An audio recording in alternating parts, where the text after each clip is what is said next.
Alors bonjour à tous. Ce qui peut paraître comme une anecdote en dit parfois beaucoup plus sur les différentes opportunités qui s'offrent à nous.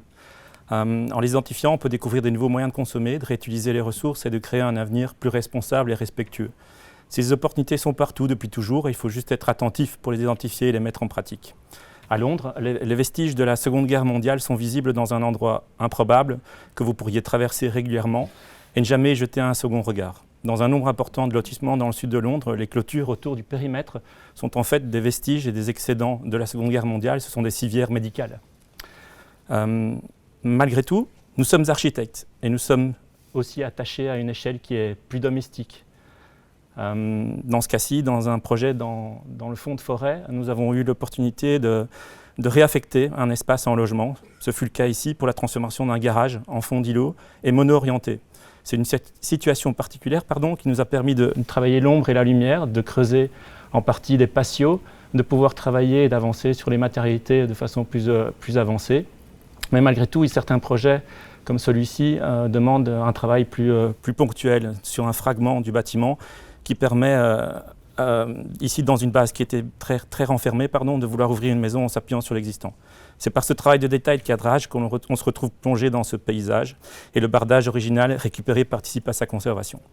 Le Fab Lab de CityFab, c'est un projet qui nous tenait fort à cœur parce qu'on est aussi enseignant et donc ce partage et c'est la possibilité d'un moment pouvoir transmettre nous est cher. Le programme de Fab Lab, c'est un programme qui est organique, qui doit laisser la possibilité d'évoluer avec ses occupants. C'était le grand défi du projet.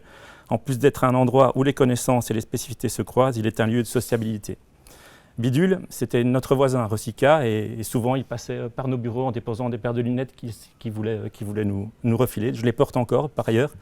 Nous avons ensuite conçu un magasin en face de Beaux-Arts en récoltant des anciens meubles d'opticiens et des cloisons transformées de chez Rotor, qui ont permis de faire les montroirs que vous voyez sur la photo de gauche. Alors, on aime aussi la grande échelle.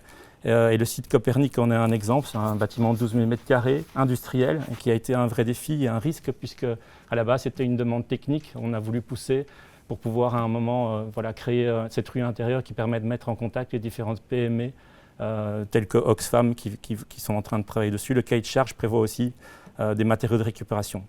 Alors depuis 2016, on est à Rosica, à Anderlecht. Avec l'ensemble des acteurs, on a eu l'opportunité de pouvoir démonter un bâtiment en face de l'ADEPS à Oderghem. Donc avec tout le monde, on a démonté cloisons, on a démonté les portes, on a démonté l'ensemble des interrupteurs. On a tout ramené à Rosica et pendant, ça a pris quand même 2-3 bons mois, chaque acteur a commencé à remonter, Metal Stud, etc. pour recalibrer, on va dire, les espaces de travail qui pourraient être susceptibles de nous accueillir. Je vous laisse Fabien continuer sur la prochaine, qui s'arrive dans une seconde.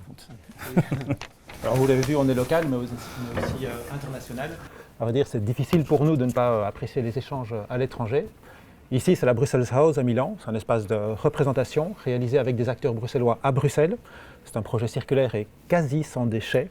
Il est aussi démontable et en fait retransportable. Alors on a eu un projet à Milan, mais aussi à Lyon, Paris et Lisbonne ici. D'ailleurs, le bureau il est belgo-portugais, entre parenthèses. Et cette salle de yoga illustre un espace de bien-être.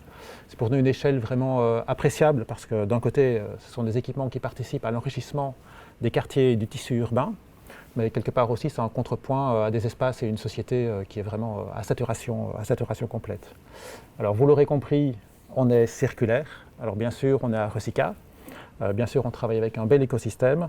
Mais ça ne suffit pas, donc on lance d'initiatives quelques recherches et expérimentations qui sont en cours, en particulier sur du mobilier ici, qui est une thématique qui nous est chère et qu'on intègre presque quasiment tout le temps dans les projets.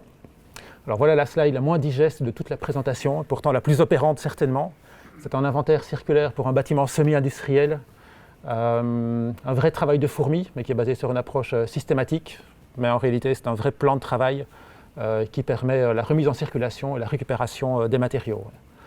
Un projet, c'est aussi et surtout des maîtres d'ouvrage. Sans eux, c'est impossible de faire un bon projet, purement et simplement. On est ici à Hub. Sans le concours de Hub pour ce projet-ci, on n'aurait pas eu le réaménagement du plateau, dont l'escalier en est sans doute la pièce maîtresse. Faire un projet circulaire et atteindre ses ambitions, c'est aussi embarquer l'existant, le déjà là. Donc, je vous laisse ici le soin de voir les qualités positives et les qualités moins positives qu'on a pu embarquer, avec lesquelles on a dû jouer. Alors on est en bureau d'archi, donc on aime bien jouer avec des enjeux un peu plus grands parfois, les tâtonner. Ici c'est un projet pour un concours d'habitat social de logement préfabriqué à Lonzé, qui n'est pas réalisé par ailleurs. Et donc il y a non seulement les enjeux techniques, mais il y a aussi les enjeux liés au sol par exemple, la biodiversité, l'imperméabilisation, et bien sûr des enjeux beaucoup plus larges, qui sont les enjeux liés au modèle de développement, voire à l'édification, que l'on apprécie vraiment. À une époque où nous sommes vraiment sous tension en tant qu'architectes, mais par contre où il y a des questions vraiment beaucoup plus concrètes qui se réouvrent. Je vous remercie.